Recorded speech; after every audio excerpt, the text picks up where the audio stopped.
ഇപ്പോൾ ഹെൽമെറ്റ് വയ്ക്കാതെ വരുന്ന ആളുകളെ തന്നെ നിർബന്ധിത ഒരു ബോധവൽക്കരണ ക്ലാസ്സിൽ വിടാനും ലൈസൻസിൽ നടപടിയെടുക്കാനും പറഞ്ഞിട്ട് വന്നിട്ടുണ്ട്. അതായത് ഹെൽമെറ്റ് വയ്ക്കുന്നത് പോലീസിന് വേണ്ടിയിട്ടാണെന്നുള്ളൊരു ധാരണയിലാണ് പലരും വണ്ടിയിൽ ഹെൽമെറ്റിലാണ്ട് പോകുന്നത്. ഹെൽമെറ്റ് വയ്ക്കാതെ പലപ്പോഴും ഞങ്ങളെ കാണുമ്പോൾ വെട്ടിച്ച് പോകുന്ന രീതിയൊക്കെ ഞങ്ങൾ കണ്ടിട്ടുണ്ട്. ശരിക്കും അത് അവരോട് തന്നെ ചെയ്യുന്ന കുറ്റമാണ്. ഹെൽമെറ്റ് എന്തെങ്കിലും ഒരു അപകടം പറ്റിക്കഴിഞ്ഞാൽ പിന്നെ ഹെൽമെറ്റ് ഇല്ലാതെ വന്നാൽ തലയ്ക്കാണ് ആദ്യം പരിക്ക് പറ്റാവുന്നത്. ഞങ്ങളുടെ എല്ലാ സ്ക്വാഡുകളും പല പല ഭാഗങ്ങളിലും ഇതുപോലെ പരിശോധനകൾ നടത്തിക്കൊണ്ടിരിക്കുന്നുണ്ട്.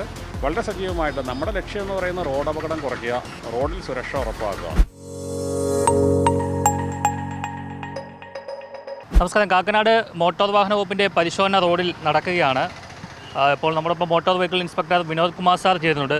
സാർ, എന്താണ് ഇപ്പോൾ ഇവിടെ പരിശോധന നടത്തുമ്പോൾ കൂടുതലും നമ്മൾ സ്റ്റേജ് ഗാരേജ് ബസ്സുകളുടെ റാഷ് ഡ്രൈവിംഗ് ഉണ്ടോ, ഡോറ് അടച്ചിട്ട് തന്നെയാണോ സർവീസ് നടത്തുന്നത് എന്നുള്ള കാര്യങ്ങളാണ് കൂടുതലായിട്ടും ഞങ്ങളത് നോക്കിയത്. അത് കൂടാതെ ഇപ്പോൾ ഇവിടെ ഇരുന്നപ്പോൾ തന്നെ ലൈസൻസ് ഇല്ലാത്ത ആളുകളെ വണ്ടി ഓടിക്കുന്നതായിട്ട് ശ്രദ്ധയിൽപ്പെട്ടു. അങ്ങനെ 1-2 കേസുകൾ കിട്ടിയിട്ടുണ്ട്. അതുപോലെ ഹെൽമെറ്റ് ഇല്ലാതെ വരുന്ന ആളുകളെ നമ്മൾ കേസെടുക്കുന്നതോടൊപ്പം തന്നെ ഒരു ബോധവൽക്കരണ ക്ലാസ്സിലും കൂടി അയക്കുകയാണ്. അതുപോലെ ട്രിപ്പിൾ റൈഡിങ്, ഇന്ന് രാവിലെ ഞങ്ങൾ ഒരു ട്രിപ്പിൾ റൈഡിങ് കിട്ടിയിരുന്നു.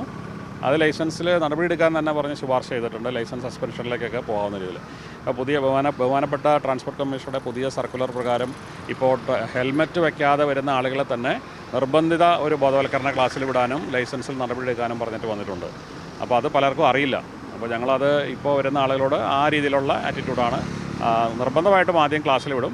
ലൈസൻസിൽ ഷോക്കോസ് നോട്ടീസ് കൊടുത്തിട്ട് നേരെ RTO അടുത്തേക്ക് ഷോക്കോസ് നോട്ടീസുമായിട്ട് ചെല്ലാൻ പറയും. അതിന് റിപ്ലൈ എഴുതിക്കൊണ്ട് ചെല്ലാൻ പറയുകയാണ്. ഇതാണ് പ്രധാനമായിട്ടും നമ്മളിപ്പോൾ ഈ ഭാഗത്ത് ചെക്കിങ് നടന്നുകൊണ്ടിരിക്കുന്നത്. പ്രധാനമായിട്ടും എന്തൊക്കെ കുറ്റകൃത്യങ്ങളാണ് ഇപ്പോൾ റോഡിൽ കാണാൻ കഴിയുന്നത്? ഇപ്പോൾ ഇവിടെ തന്നെ ലൈസൻസ് ഇല്ലാതെ വണ്ടി ഓടിച്ച ആൾക്കാരെ വരെ കിട്ടിയിട്ടുണ്ട്. അത് ലൈസൻസ് ഉള്ള ആൾ വന്നതിന് ശേഷം വണ്ടി എടുത്താൽ മതി എന്ന് പറഞ്ഞു അതിനുള്ള ഫൈനും ഇട്ടിട്ടുണ്ട്.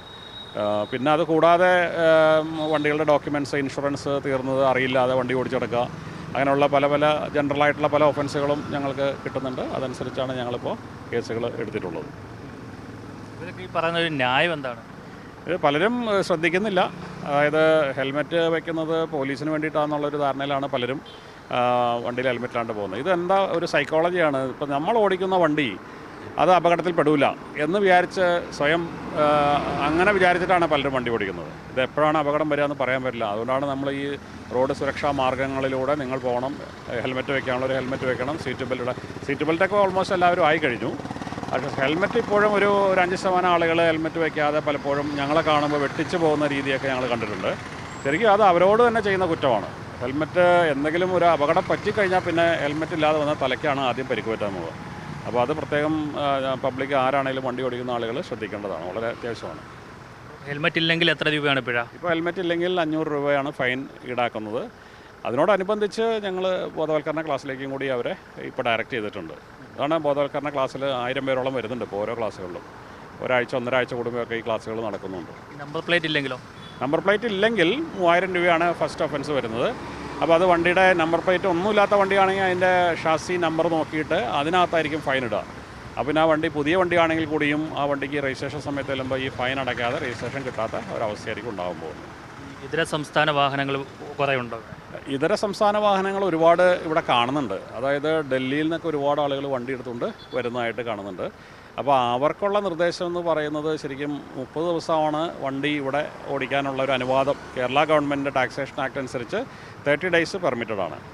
ആഫ്റ്റർ 30 ഡേയ്സ് 1 ഇയർ ടാക്സ്, അതായത് ലൈഫ് ടാക്സിൻ്റെ 15-1 അടച്ചിട്ട് അതേ നമ്പറിൽ, ഇപ്പോൾ ഡൽഹി വണ്ടിയാണെങ്കിൽ ഡൽഹി നമ്പറിൽ തന്നെ 1 കൊല്ലം വരെ ഓടിക്കാനുള്ള അനുവാദം ടാക്സേഷൻ ആക്ട് അനുവദിക്കുന്നുണ്ട്. അപ്പോൾ അങ്ങനെ ചെയ്യാവുന്നതാണ്. അല്ലെങ്കിൽ NOC എടുത്തിട്ടാണ് വണ്ടി, ശരിക്കും NOC എടുത്തിട്ടാണ് വണ്ടി ഇങ്ങോട്ട് വരേണ്ടത്.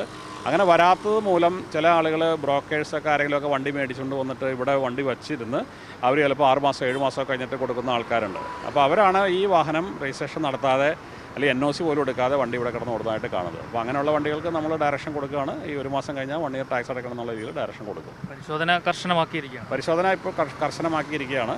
ഞങ്ങളുടെ എല്ലാ സ്ക്വാഡുകളും പല പല ഭാഗങ്ങളിലും ഇതുപോലെ പരിശോധനകൾ നടത്തിക്കൊണ്ടിരിക്കുന്നുണ്ട്. വളരെ സജീവമായിട്ട് നമ്മുടെ ലക്ഷ്യം എന്ന് പറയുന്നത് റോഡ് അപകടം കുറയ്ക്കുക, റോഡിൽ സുരക്ഷ ഉറപ്പാക്കുക. ഇതാണ് നമ്മളുടെ ലക്ഷ്യം എന്ന് പറയുന്നത്. അപ്പോൾ അതിലേക്കാണ് ഞങ്ങളെല്ലാവരും നീങ്ങിയിട്ടുള്ളത്.